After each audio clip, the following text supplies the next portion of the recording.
Hello friends, Pihu comics world में आप सभी का स्वागत है। कॉमिक्स की दुनिया से जुड़ने और बचपन की सुनहरी यादों में खो जाने के लिए चैनल को सब्सक्राइब करें। धन्यवाद दोस्तों। आइए दोस्तों, मनोज कॉमिक्स में पढ़ते हैं हवलदार बहादुर का एक और रोमांचक कारनामा, जिसका नाम है बच्चों के चोर, जिसके लेखक हैं विनय प्रभाकर जी। हवलदार बहादुर और बच्चों का चोर। एक सुबह।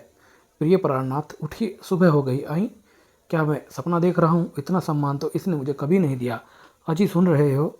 देखो तो कितना अच्छा मौसम है।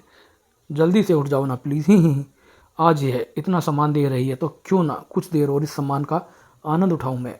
उठो ना, नहीं तो मैं गुदगुदी करूँगी। ही सोने दो मुझे, सोने दो। अचानक मौसम के तेवर बदले। तुम्हारी तो ऐसी की तैसी। उठो। हवलदार बहादुर की पत्नी ने खाट उल्टी जो कर दी थी। अई, यह क्या बदतमीजी है? यह क्या कोई तरीका है पति को जगाने का? इज्जत तुम्हें राशि कहाँ आती है? इतनी देर से जगा रही थी, तुमने सुना क्या? क्या बात है? क्यों जगा रही थी मुझे? आज मुझे अपने भाई के घर जाना है। कुछ फल मिठाइयाँ लेकर आओ। बाजार जाओ और यह चीज़ें लेकर आओ जल्दी। और ड्यूटी पर कौन, तेरा बाप जाएगा क्या? अकल के नाखून ले लो तुम। मेरे बाप का नाम लिया तो। तभी दरवाजे पर कोई दस्तक देता। अरे, यह सुबह सुबह कौन आ मरा? जाकर देखो। हवलदार बहादुर उसी लिबास में बाहर पहुंचे। अहीं, यह तो मकान मालिक लाला हरि सिंह जी है। ही, नमस्ते हवलदार बहादुर जी, नमस्ते नमस्ते। लेकिन सुबह सुबह सरकारी आदमी के घर आने का क्या मतलब? वह जी, बात यह है कि किराए के बारे में कुछ बात करनी थी। किराया? लेकिन वह तो हमने भिजवा दिया। मगर कम था जी, आपने कहा था कि इस महीने से किराया बढ़ा कर देंगे। लाला, तू क्या बावला हो गया भाई? इस महंगाई के ज़माने में किराया बढ़ाने की बात कौन करता है? अबे, सुबह सुबह यहाँ आकर मजाक करने से पहले तूने यह क्यों नहीं सोचा कि मेरा नाम हवलदार बहादुर है? मुझे आपके नाम से क्या लेना है जी? आप चाहे हवलदार बहादुर हो या शेर बहादुर हो, मुझे तो अपना किराया बढ़ाना है। अगर आप नहीं बढ़ा सकते तो क्या करेगा तू? अपना मकान खाली करवाऊंगा मैं। तभी हवलदार बहादुर का लाला के चेहरे पर एक जबरदस्त तमाचा, तड़ाक। सरकारी आदमी से मकान खाली कराएगा साले? हवालात में बंद करके सड़ा दूंगा तुझे। छोड़ दो मुझे। मगर हवलदार बहादुर उस समय पत्नी के सताए हुए थे, इसलिए कुछ ज़्यादा ही क्रोध में थे। लाला हरि सिंह को उन्होंने धुन कर रख दिया और दरवाजे के बाहर पटक दिया। मर गया रे, हाय रे, मार डाला सरकारी आदमी ने। उठ, फुट ले यहाँ से, वरना तेरी धोती उतार कर रजाई बनवा लूंगा इसकी अपनी मैं।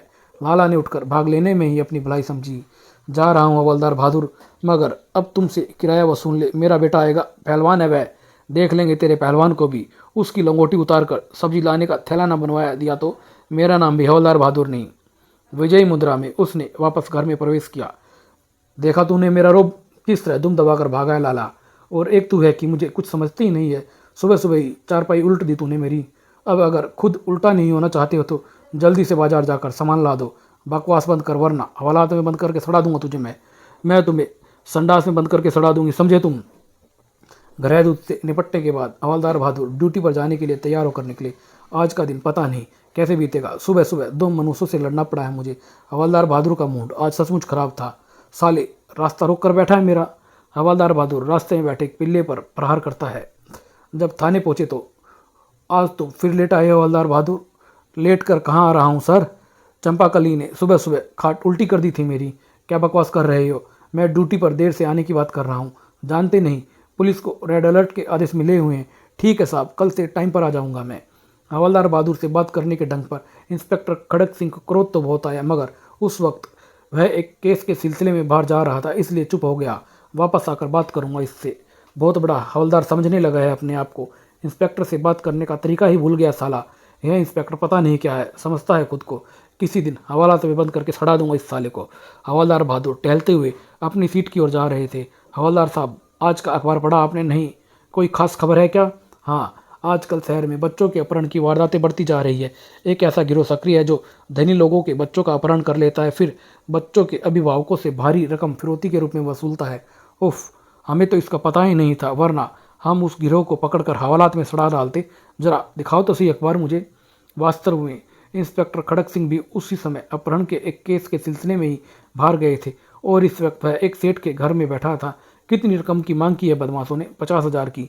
और हम यह रकम देने को तैयार हैं। अपने बेटे को वापस लाने के लिए हम 10 लाख भी दे सकते हैं जी। रकम देकर कहाँ बुलाया है बदमाशों ने? पुराने किले के पीछे। इंस्पेक्टर खड़क सिंह ने सेठ जी को कुछ निर्देश दिए और वापस चले दिए। 2 घंटे बाद सेठ जी ब्रीफ केस में 50,000 की रकम लिए पुराने किले के पीछे पहुंच गए थे। यहीं मिलेगा हमारा बेटा मुझे। इंस्पेक्टर खड़क सिंह कुछ दूरी पर एक दीवार की ओट में छुपा खड़ा था। बदमाश रकम लेने आए तो बचकर नहीं जा सकेंगे वे। 10 मिनट बाद 2 बदमाश सेठ जी के बच्चे को बाइक पर बिठाए ला रहे थे। बिरजू, सेठ अकेला ही खड़ा है, तू बच्चे को लेकर यहीं रुक, मैं जाकर रकम वसूलता हूँ। ठीक है। बच्चे ने अपने पिता को देखा तो, पिताजी।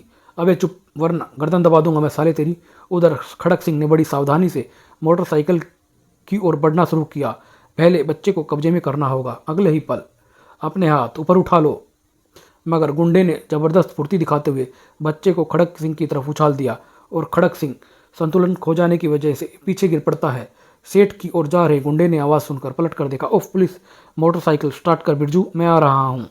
बिरजू नामक गुंडे ने मोटरसाइकिल स्टार्ट की और उठने की कोशिश कर रहे खड़क सिंह को एक जबरदस्त टक्कर दे मारी। इतनी देर में दूसरा गुंडा वापस लौट आया। चल भाग यहाँ से गाड़ी। भगा। भाग गए साले, मगर मैं सेठ का बेटा और रकम बचाने में सफल हो गया हूँ। उस शाम का अखबार इंस्पेक्टर खड़क सिंह की प्रशंसा से भरा हुआ था। मनोज टाइम्स। इंस्पेक्टर खड़क सिंह ने अपनी जान पर खेलकर बच्चे को बदमाशों के चंगुल से छुड़ाया। स्वयं कमिश्नर साहब भी इंस्पेक्टर खड़क सिंह से मिलने आए और बधाई दी। वेल डन इंस्पेक्टर, तुम्हारे जैसे अफसरों पर सारी पुलिस फोर्स को गर्व है।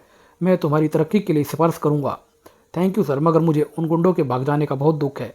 मैं उनको भी गिरफ्तार कर सकता था, मगर it at it easy inspector, गुंडों को तुमने पहचान तो लिया ही है, उन्हें पकड़ने में भी सफल हो जाओगे। अब मैं चलता हूँ, एक बार फिर मेरी बधाई स्वीकार करो। Oh thank you sir. उसी साहब सेठ बिरजमोहन ने थाने आकर इंस्पेक्टर खड़क सिंह को 10,000 रुपये इनाम के रूप में दिए। हमारे बेटे को बचाकर आपने जो उपकार किया है उसका बदला तो हम नहीं उतार सकते, मगर हमारी ओर से ये छोटी सी भेंट स्वीकार करें। इसकी क्या जरूरत थी? साले मन में तो लड्डू फूट रहे होंगे इसके। उस शाम घर पहुंचकर हवलदार बहादुर ने दिन भर की घटनाएं अपनी पत्नी को सुनाई। 10,000। सेठ ने इंस्पेक्टर को 10,000 का इनाम दिया। काश उसके बच्चे को तुमने बचाया होता तो क्या होता। 10,000 तुम्हें मिलते और फिर मैं नई साड़ी खरीदती, कुछ गहने बनवाती और बकवास कम कर। दाल डाल थोड़ी बिल्ली की तरह हर समय सपने में मांस देखती रहती है तू। जब भी मैं तुम्हें कोई बहादुरी का काम करने के लिए उकसाती हूँ तुम हत्थे से क्यों उखड़ जाते हो? आखिर मैं तुम्हारी पत्नी हूँ, और जब बेलन चलाती हो तब क्या होती हो? अरे तू तो मेरी जान की दुश्मन है। अरे दुश्मन! चंपाकली सारा दिन अपने भाई के घर बिता कर आई थी, इसलिए उसका मूड अच्छा था। हवलदार बहादुर की बात के उत्तर में वह सिर्फ हंस कर रह गई। ओह चुप कर तुम। रात को हवलदार बहादुर सोने के लिए बिस्तर पर लेटे। चंपाकली ठीक ही तो कह रही थी, अगर यह काम कारनामा मैंने अंजाम दिया होता तो अखबार में मेरी प्रशंसा छपती, इनाम मुझे मिलता। आखिर मैं उस खड़ूस खड़क सिंह की तरह नाम क्यों नहीं कमा सकता? क्या कमी है मुझ में?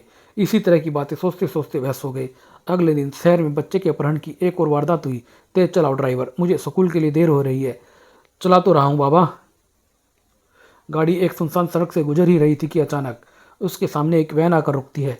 नकाबपोशों को देखकर ड्राइवर और बच्चा चीखे, हे भगवान, यह तो डाकू लगते हैं। डाकू! बच्चे को अपने चंगुल में लो। ओह कौन हो तुम? अबे ओह चुप हो जा साले, छोड़ दो मुझे। बच्चा चिल्लाने लगता है, बचाओ बचाओ ड्राइवर, मुझे बचाओ। कमीने छोड़ दो बच्चों को। वह स्वामी भक्त ड्राइवर बदमाशों से बिगड़ गया, मगर ड्राइवर पर जबरदस्त प्रहार होते हैं और उसे चारों तरफ से घेर लिया जाता है। पकड़ लो साले को और मार मार कर इसकी हड्डियां तोड़ दो। नहीं, मैं तुम्हारे साथ नहीं जाऊंगा। ड्राइवर पूरी शक्ति से मुकाबला कर रहा था, लेकिन मुकाबले पर वे 3 थे और कुछ ही पलों में ड्राइवर नीचे धराशायी पड़ा था। उधर उसका चौथा साथी बच्चे को वैन में बिठाकर अंदर बढ़ता है। छोड़ दे मुझे, तेरी तो ओह! और वह बच्चे पर एक जबरदस्त प्रहार करता है। गुंडे ने बच्चे की कनपटी पर गुस्सा मारकर उसे बेहोश कर दिया। इतनी देर में उसके साथी ड्राइवर को बेहोश कर चुके थे। चलो अब। सब वैन में सवार हो गए और वैन तेजी से एक तरफ दौड़ने लगती है। इधर खड़क सिंह अपने ऑफिस में बैठा एक केस की फाइलें देख रहा था। सर, यह केस आप मुझे सौंप दीजिए। Set up. तभी फ़ोन की घंटी बजी और इंस्पेक्टर खड़क सिंह से पहले हवलदार बहादुर ने फ़ोन उठा लिया। हेलो, हवलदार बहादुर स्पीकिंग फ्रॉम राजनगर थाना। Who are you speaking? Commissioner here. Commissioner साहब, मेरा मतलब हजूर आप, बल्कि सरकार, माई बाप। What nonsense. Inspector Kharak Singh से हमारी बात कराओ। इंस्पेक्टर ने खुद ही फ़ोन झपट लिया। यस सर, खड़क सिंह स्पीकिंग। इंस्पेक्टर, शहर के प्रसिद्ध सेठ राम मोहन त्यागी के बेटे विकास का अपहरण हो गया है। उफ, मगर सर, राम मोहन त्यागी का रिकॉर्ड साफ नहीं है। यह एक नाइट क्लब चलाता है जहाँ जुआ भी होता है। इसके बावजूद वह एक नागरिक है।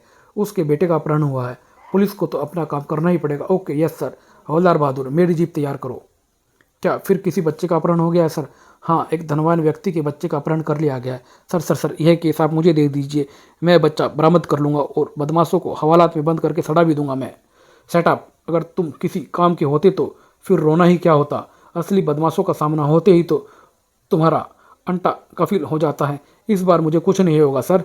मेरी बहादुरी देखकर आप अपनी उंगलियां चबा डालोगे। तुम अपनी बकवास बंद करो और मुझे काम पर जाने दो। बहुत लालची है साला, इस बार भी खुद ही बच्चे को बदमाशों से छुड़वाकर इनाम पाना चाहता। काश मैं इसे हवालात में बंद करके सड़ा सकता। कुछ देर बाद, आइए इंस्पेक्टर साहब, कमिश्नर साहब ने मुझे फ़ोन किया था कि आप एक होशियार ऑफिसर को भेज रहे हैं। आराम से बैठने के बाद सेठ ने बताया, कुछ देर पहले ही मुझे अपहरणकर्ताओं का फ़ोन आया था इंस्पेक्टर साहब। मेरे बेटे विकास को वापस करने के लिए उसने 10 लाख रुपए की मांग की है। 10 लाख? कहाँ मंगवाई है उसने यह रकम? यह अभी उसने बताया नहीं है, सिर्फ अपनी मांग बताकर फ़ोन बंद कर दिया। इसका मतलब है वह दोबारा फ़ोन करेगा। खैर, उसका फ़ोन आने से पहले मैं आपके ड्राइवर का बयान लेना चाहता हूँ। उधर हवलदार बहादुर दोपहर का खाना खाने के लिए थाने से बाहर निकले और उस ढाबे पर पहुंचे जहां वह रोज़ खाना खाने आते थे। अबे कलवा, हाफ प्लेट दाल निकाल और साथ में प्याज भिजवा दियो। आज फिर दाल खाओगे हवलदार बहादुर जी? तो और क्या तुझे खाऊं? अबे मुझे इतनी तनख्वाह मिलती है, उसमें दाल खाकर ही गुजारना करना पड़ता है मुझे। हवलदार ने अभी खाना शुरू ही किया था कि क्या अभी रोटी उठाकर भागेगा क्या? अरे नहीं हवलदार बहादुर जी, मैं तो आपका ऑटोग्राफ लेना चाहता था। ऑटोग्राफ? हाँ जी, मुझे बड़े लोगों के हस्ताक्षर इकट्ठा करने का शौक है और आप तो बड़े ही बहुत बहादुर और मसूल पुलिसकर्मी हैं। मैं आपका नाम जानता हूँ हवलदार बहादुर जी। हवलदार बहादुर इतना सुनकर हैरान रह जाते। अरे फिर तो बैठो भैया, कुछ खाना वाना खाओ, ठंडा गर्म पियो। बस जी, खाना तो मैं खा चुका हूँ। हाँ, अगर आप कहते हैं तो मैं चाय पी लूँगा। कुछ ही देर में दोनों घुल मिलकर बातें करने लगते हैं। तो आपकी आमदनी बहुत कम है? हाँ भाई, रिश्वत तो मैं लेता नहीं और मेरा अफसर इंस्पेक्टर खड़क सिंह मुझे ऐसा काम नहीं सौंपता जिसे पूरा करके मैं इनाम और तरक्की पा सकूं, जबकि खुद उसने कल ही एक अपहृत बच्चे को बरामद करके 10,000 का इनाम पाया है। इस तरह का इनाम तो आप भी पा सकते हैं हवलदार बहादुर जी। मैं आपका प्रशंसक हूँ, आपको एक तरकीब बता सकता हूँ। ओह बताओ मुझे। आप किसी धनवान आदमी के बच्चे का अपहरण कर लीजिए। क्या बकता है बे, मैं हवलदार हूँ, कोई बदमाश नहीं हूँ मैं। मेरी पूरी बात तो सुनिए हवलदार साहब। बच्चे का अपहरण करने के कुछ घंटे बाद आप खुद ही उसे बरामद करा दीजिएगा। इस तरह आपका नाम भी होगा और इनाम भी मिलेगा आपको। हवलदार बहादुर कुछ देर के लिए सोचने में पड़ गए और फिर खुश होकर बोले, तरकीब तो तुमने अच्छी बताई है घटोत्कच। जी, मेरा नाम घटोत्कच नहीं है, कोई फ़र्क नहीं पड़ता है, मैं तो तुझे घटोत्कच ही कहूँगा। अच्छा ठीक है, तो आप बच्चे का अपहरण करने के लिए तैयार हो जाओ। हाँ, मगर बच्चा कौन होगा और अपहरण करके हम उसे कहाँ छुपाएंगे? हवलदार साहब, इस काम में मैं आपकी मदद करूँगा। पब्लिक स्कूल में धनवान लोगों के बच्चे पढ़ते हैं और किसी अच्छे स्कूल के सामने से किसी भी बच्चे को उठा लेंगे, उसको कुछ घंटों तक छुपा कर रखने का प्रबंध भी मैं कर दूंगा। कुछ घंटों के बाद आप नकली छापा मार कर वहाँ से बच्चा बरामद कर लेना और फिर इनाम पाकर ऐश करना।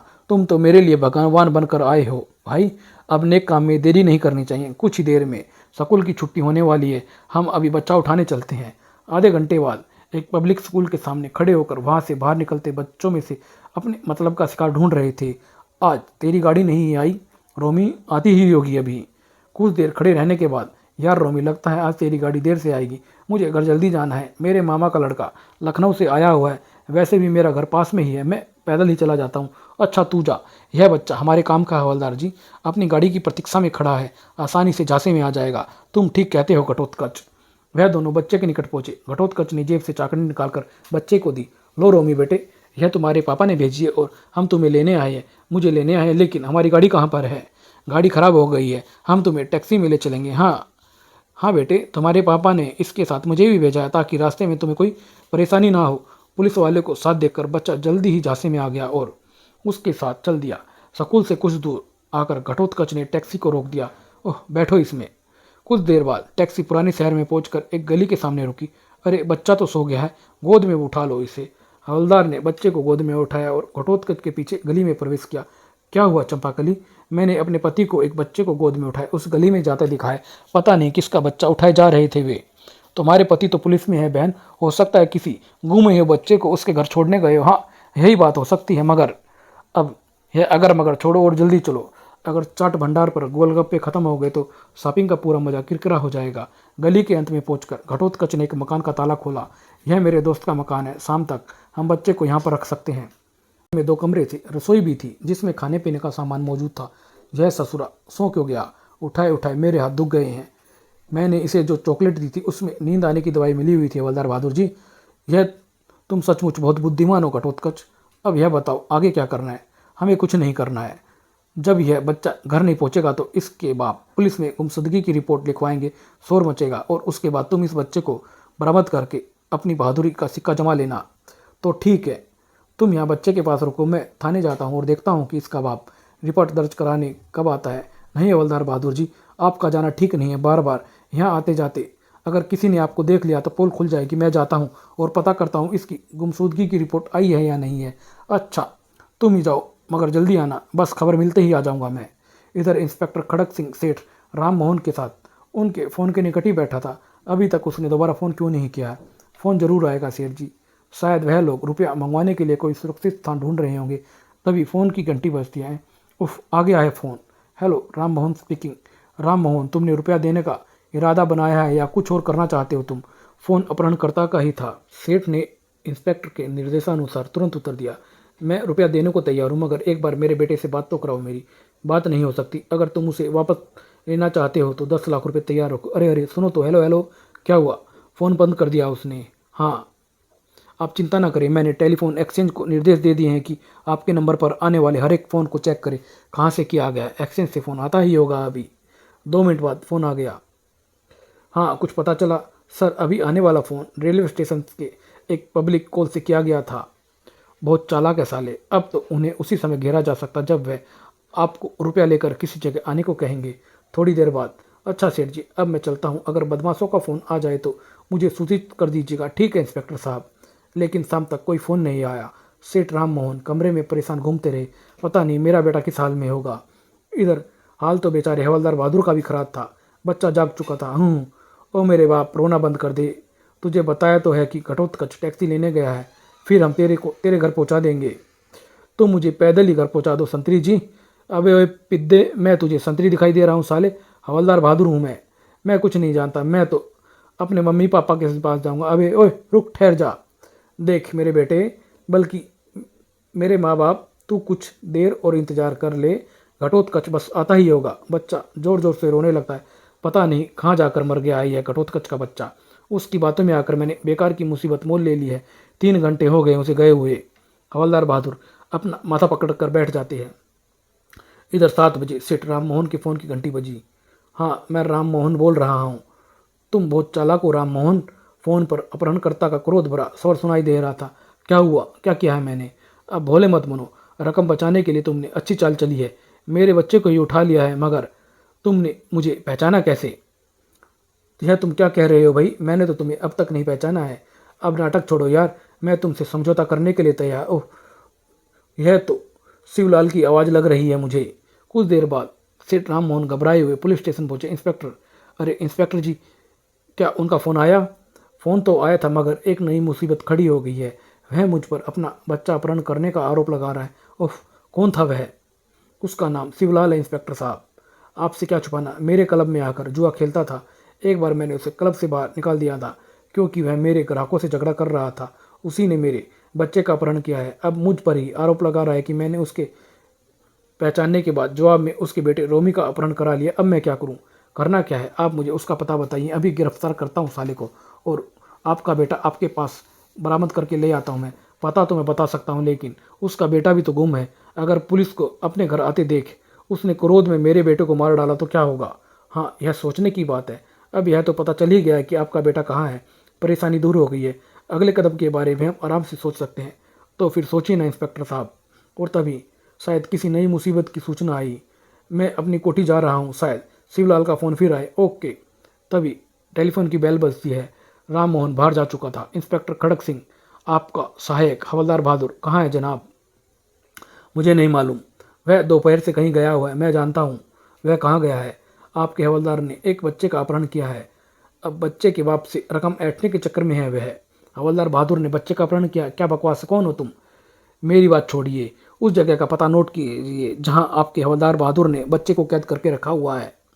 कुछ मिनट बाद इंस्पेक्टर खुद ही जीप चलाकर पुराने शहर की ओर जा रहा था। यकीन नहीं आता है कि हवलदार ऐसा कर सकता है, मगर उस मूर्ख का कुछ भरोसा नहीं है। उसका दिमाग खुराफाती तो है ही। हवलदार बहादुर बड़ी मुश्किल से बच्चे को दोबारा सुलाने में सफल हुए थे। अब परेशान बैठे घटोत्कच की प्रतीक्षा कर ही रहे थे कि कहाँ मर गया साला। तभी दरवाजे पर किसी ने दस्तक दी। आ गया उल्लू का पट्टा। और जब दरवाज़ा खोला तो अरे बाप रे, हवलदार बहादुर, तुम सचमुच यहाँ हो? हवलदार बहादुर बुरी तरह से घबरा गए। हाँ जी, मैं यहाँ हूँ, मेरा मतलब यह मेरा घर है। मगर आप सेटअप, बच्चा कहाँ है? बच्चा ही, आप तो जानते ही है हमारे कोई संतान नहीं है।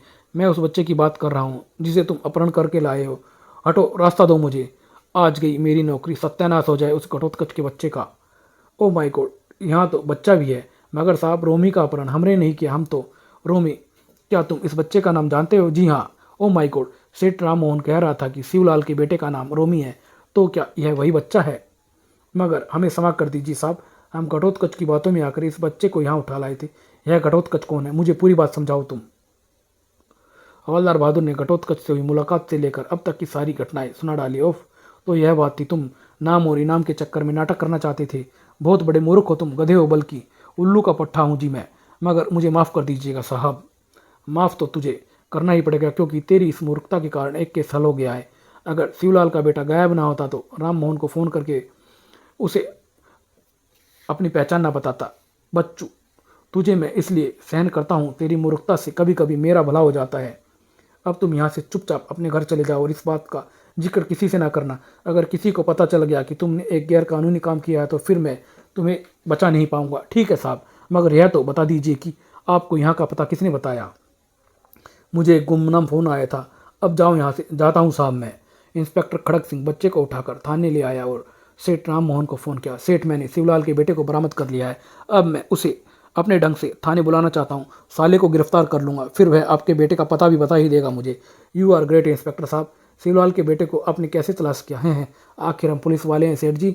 आप भी थाने आ जाइए तो अच्छा ही रहेगा। उधर हवलदार बहादुर बहुत ही ख़राब मूड में घर पहुँचे। कहाँ घूम कर आ रहे हो जी? चुप, ड्यूटी बजा कर आ रहा हूँ। तू कहती है घूम कर आ रहा हूँ मैं? बेकार का रोब मत झाड़ो। मैंने तुम्हें पुराने शहर में रामगली में घुसते देखा था। एक बच्चे को उठाए हुए थे तुम। अरे मर गए। तू रामगली क्या करने गई हुई थी? गोलगप्पे खाने गई थी मैं। अच्छा ठीक है, मगर तू यह बात किसी को मत बताना, वरना गड़बड़ हो जाएगी। क्या गड़बड़ हो जाएगी जी? हवलदार बहादुर ने पत्नी को भी घटोत्कच के मिलने की सारी बात बता दी। ओह, वह तो पहलवान जैसा आदमी तुम्हारे साथ था, तुम उसे घटोत्कच कह रहे थे? हाँ, उसी उल्ले के पट्टे ने मुझे चक्कर में फंसाया था। पता नहीं क्या दुश्मनी थी मुझसे। बाद में साले ने इंस्पेक्टर को गुमनाम फ़ोन भी कर दिया था। तुम भी पूरे घामड़ हो जी। जिसे तुम घटोत्कच कह रहे हो वह तो हमारे मकान मालिकिन हरीलाल सिंह का बेटा रमेश है। मैंने तो उसे देखते ही पहचान लिया था। हरी सिंह का बेटा? उफ, तो यह बात है। क्या बात हुई? लाला मुझे धमकी देकर गया था कि अब उसका बेटा मुझसे निपटेगा, तो उसने यह चाल चली है। मुझे मूर्ख बनाकर जेल भेजना चाहता है। नहीं छोड़ूंगा मैं उसे, नहीं छोड़ूंगा। कहाँ जा रहे हो? लाला हरी सिंह और उसके बेटे से निपटने। सालों को हवालात में बंद करके ही सड़ा कर मानूंगा मैं। बच्चों, देखा अपने हवलदार बहादुर की मूर्खता के कारण खड़क सिंह तो नाम कमा गए, लेकिन बेचारे हवलदार बहादुर जैसे कि तैसे ही रह गए थे। यह अंक यहीं समाप्त होता है। धन्यवाद दोस्तों।